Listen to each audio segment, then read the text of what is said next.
Monica Myers. Monica Myers, the mayor of Betterton, Maryland, was carrying out maintenance work around the sewage tanks at the town's largest municipal facility.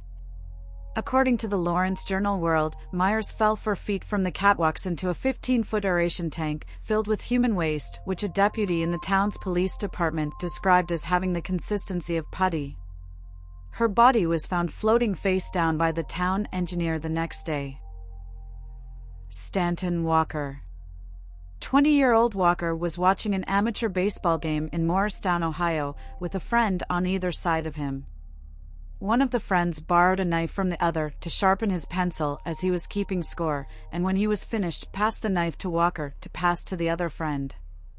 As Walker was holding the knife, a foul ball struck him in the hand and drove the knife into his chest next to his heart. His friends asked if he was hurt, and he said not much, but the wound soon began to bleed heavily, and he died within minutes. John Cummings. After seeing a circus knife swallower, Cummings began actually swallowing knives. On one occasion, he swallowed 4 knives, and quickly passed 3 with no ill health. He later swallowed 14 knives, and after some days with abdominal pain, he passed all of them. He finally swallowed 20 knives and a clasp knife case, but after a few days, he had only passed the case. He died after 4 years in pain. On autopsy, a knife blade and spring were found in his intestines, and between 30 and 40 fragments of metal, wood, and horn in his stomach. Truls Hellevik. Truls Hellevik, 34, a Norwegian diver, was explosively dismembered in a diving bell accident on the North Sea Byford dolphin drilling rig. 3 other divers, Edwin Arthur Coward, 35, Roy P. Lucas, 38, Bjørnjæver Bergersen, 29, and dive tender William Cramond, were also killed. Cramond opened the clamp before Hellevik could close the chamber door. The 9-atmosphere air pressure explosively decompressed, instantly forcing Hellevik's body through a 24 inches opening, fragmenting it into numerous pieces. Another tender, Martin Saunders, was severely injured. The body of a 39-year-old man was found wedged inside the hind leg of a papier-mâché statue of a stegosaurus in the town of Santa Coloma de Gramenet, Catalonia, Spain. Initial police reports did not suspect foul play. A representative of the local police force hypothesized that the individual may have crawled inside headfirst to retrieve a lost mobile phone before his leg became stuck, trapping him inside. Firefighters had to cut the statue apart to extract the body. Police observers believed that he may have been trapped in there for a couple of days. Local media sources claimed that the family of the victim had reported him missing only hours prior to the discovery.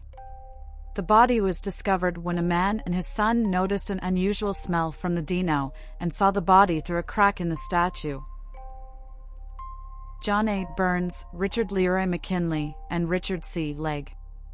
During the testing of an experimental nuclear reactor design in Arco, Idaho, 2 soldiers and a sailor were killed, but their deaths were not due to radiation poisoning. While trying to bring the reactor online, Army specialist John Burns was supposed to pull a control rod partway out by hand, but he pulled the rod further than intended. The reactor instantly went critical, which flash-boiled the water around the reactor. The force of the steam expanding lifted the entire reactor into the air about 9 feet, in what has been described as a water hammer-like effect. Many components were thrown out of the top, one of which impaled Navy electrician's mate Richard Legg, lifted him from a catwalk, and penetrated the ceiling, leaving him dangling. While the reactor was airborne, the radioactive steam escaped, spraying the room. The steam was so hot that Burns instantly died by severe burns. Army specialist Richard Leroy McKinley suffered a head wound, from which he died later that day. The steam left the bodies of all 3 men radioactive, so they were buried in lead coffins. Officials feared that moving them would risk spreading contamination along public roadways, so a graveyard was established in the desert only 0.31 miles from the explosion. The graveyard is still monitored by the Environmental Protection Agency. The 3 remain the only human beings killed by a reactor explosion in the United States. Hisashi Aoki.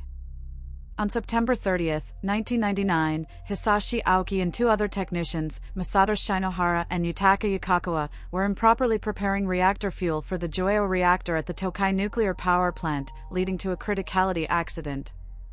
The technicians' desire to quicken the process led to numerous safety protocols being bypassed, resulting in 35 pounds of dissolved enriched uranium to be contained in the precipitation tank, as opposed to the safe limit of 5.3 pounds.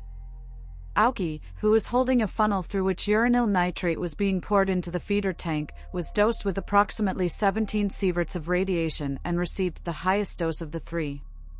After being transferred to the hospital, his condition rapidly deteriorated, though doctors were instructed to repeatedly revive him whenever his heart stopped, at the wishes of his family.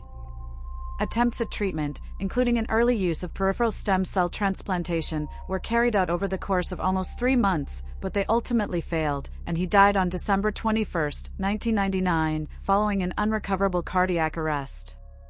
Of the other two, Shinohara died of multiple organ failure complicated by infections following numerous attempts at treatment on April 27, 2000, while Yukawa, who received the smallest dose, survived following 3 months of hospitalization.